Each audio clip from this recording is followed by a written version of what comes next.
Hey everybody, I saw this at the newsstand today and I picked it up. I buy it every year. It's from the people that made Baseball Weeklies, USA Today. Used to buy Baseball Weeklies every single Wednesday growing up.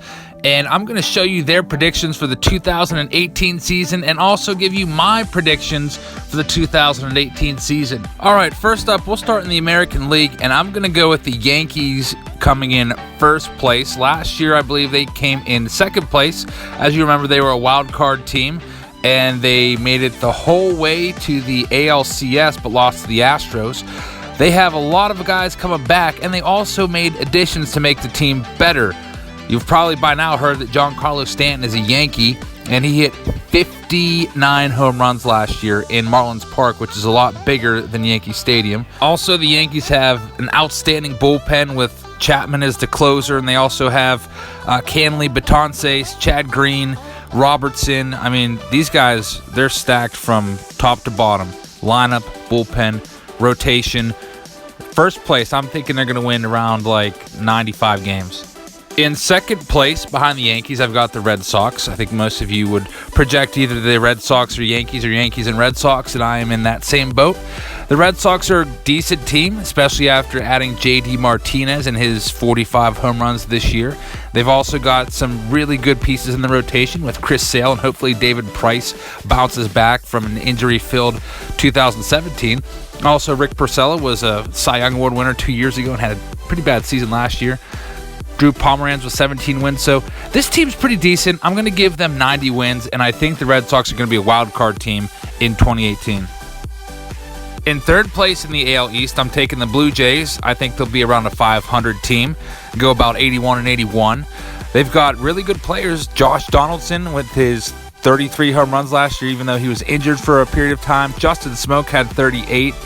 Troy Tulowitzki, maybe he could bounce back from injury to be the Tulo of old from his Rockies days. Also, Aaron Sanchez battled with blister problems pretty much all throughout last year and only had one win. So if Tulo can come around and Aaron Sanchez can bounce back and be the Cy Young type pitcher that everyone thinks he's going to become, with Stroman, Sanchez, and Jay Happ at the top of the rotation, and if Estrada can be kind of like how he was 2 years ago, this team could overachieve and possibly push for a wild card throughout the entire season. In fourth place, I've got the Orioles. There's not too much to be excited about in Baltimore this year unless you're a season ticket holder or a ball hawk. They are bringing back early entry to Camden Yards so you can get in a half an hour before the public, which is great. They did away with that a couple years ago, and it was kind of annoying. But anyway, the Orioles are probably going to go young this year. I think Manny Machado will be traded at the deadline. Also, Adam Jones, I believe, will probably be traded. This team is looking like they're going to be around a 70 to 74 win team for me in 2018. And that leaves us with the Rays in last place.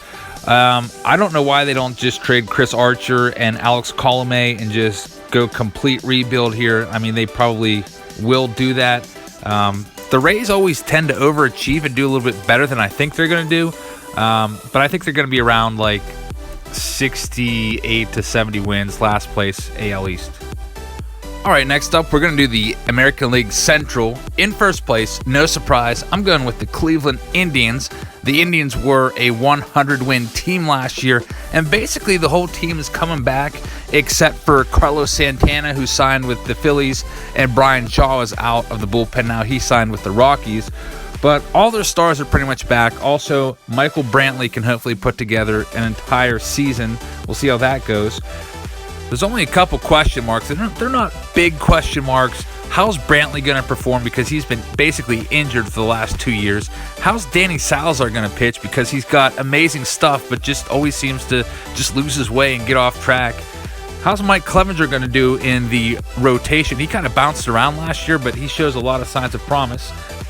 By the way, everyone in Cleveland is really excited about the Indians. Season ticket sales are way up. The home opener sold out before tickets even went on sale to the public. A lot of people were kind of upset about that didn't have season tickets because there's a season ticket holder pre-sale, and the entire stadium sold out 1 day in advance of the tickets even going on sale. So I didn't even get a chance to even get tickets to the opener. Next up, in second place, I've got the Twins. I think they are a little bit even better than last year when they were a wild card team. They signed Logan Morrison and his 38 home runs to be their designated hitter. And also, they just signed Lance Lynn, who is going to join the rotation of Jake Odorizzi, Jose Barrios, and Irvin Santana. That's a pretty good four right there. I think the Twins will end up winning around 85-plus games, somewhere in that range. I think they might just miss a wild card spot this year, though. Next up, I've got the White Sox coming in third place. I think that they will probably end up improving by 10 games over last year or so. They were 67 wins last year. I could see them winning like mid-70s to upper 70s this year. I'm interested to see what their young guys can do, especially Yohan Moncada for a full season. I'm looking forward to Michael Kopech coming up and throwing like 100-plus miles an hour at some point this year. And Nate Jones is a great closer. So I think the White Sox might slightly surprise some people in 2018. I'm going with the Royals in fourth place. I think they'll be around 70 wins or so. The Royals lost Lorenzo Cain, Eric Hosmer, and Mike Moustakas was a free agent, but they signed him back for only $6.5 million. I think their general manager, Dayton Moore, really blew it last year and should have traded those three guys away for just a boatload of prospects, but he didn't, and the Royals ended up finishing right around 500. They're a little below 500, and they have nothing to show for those three guys. That being said, maybe he learned from his mistake, and this year he'll trade Moustakas at the deadline along with maybe like Lucas Duda, possibly even maybe Danny Duffy. And in last place, you've got the Detroit Tigers. Nothing to really be excited about with them. I think they're going to be a 100-loss team.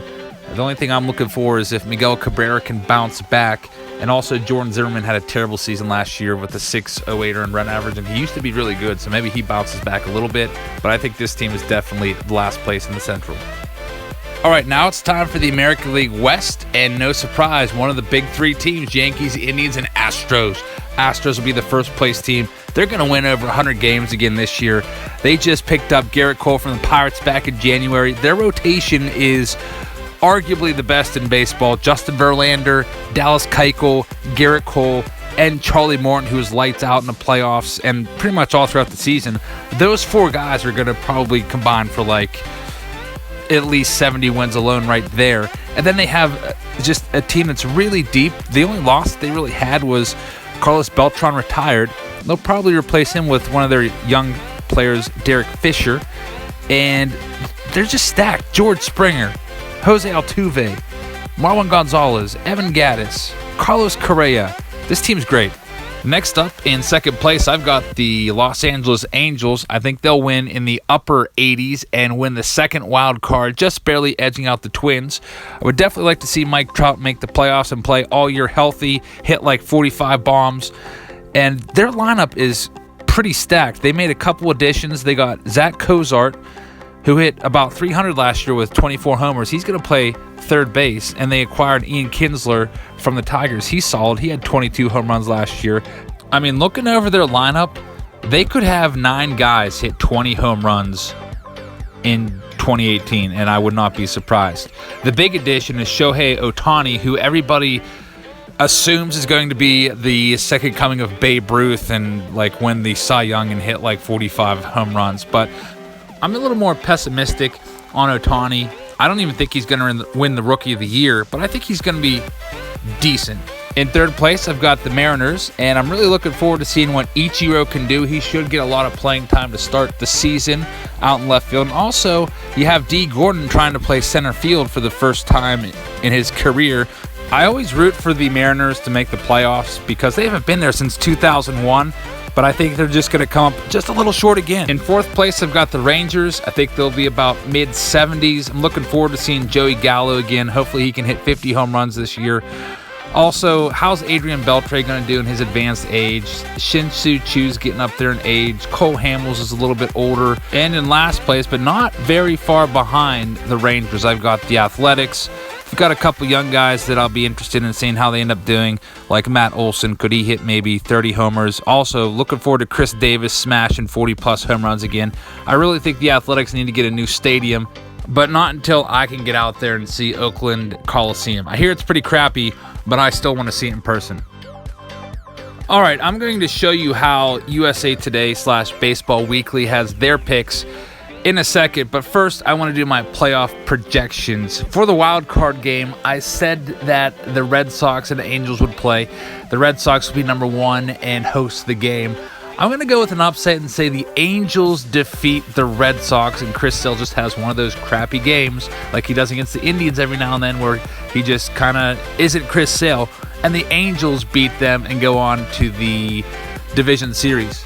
So that would mean the Astros and Indians would meet in the division series. Corey Kluber's going to pitch twice. There's going to be epic pitching matchups in that series. I'm going to go with the Indians winning that in 5. And then that would take us to the Yankees and Angels playing in their division series. I'm going to take the Yankees there in probably 4, which takes us to the ALCS. Yankees and Indians in a rematch of last year's playoff matchup. They met in the division series, and the Yankees ended up coming back they were down 2-0, and they came back and beat the Indians to eliminate them. I don't think it's happening this year, though, Yankees fans. I think the Indians are going to win to go on to the World Series in 2018. All right, so here is the projections from Baseball Weekly / USA Today. Really similar to mine, but I think that the American League is pretty predictable. The only difference is I have the Rays coming in last place and the Orioles coming in 4th place in the East. If you get a chance, you should pick this up. It's only $4.95, and it has a team-by-team breakdown of all of the lineups and their stats from last year. And also really handy, it gives you an entire MLB schedule of every Major League team, so it's right there. You don't have to look it up on your phone or anything like that. If you want to look it up and maybe mark up a schedule, it's all printed for you in this. All right, that's it, everybody. I'm going to do the National League in a separate video because I don't want to make like a 25 to 30-minute video. So we're going to break it up into 2 parts here. Go ahead and comment down below what your picks are. I'm interested to see if they're a lot different than mine. I have a feeling like a lot of them are going to be kind of similar because, I don't know, it just seems like the American League was pretty predictable this year.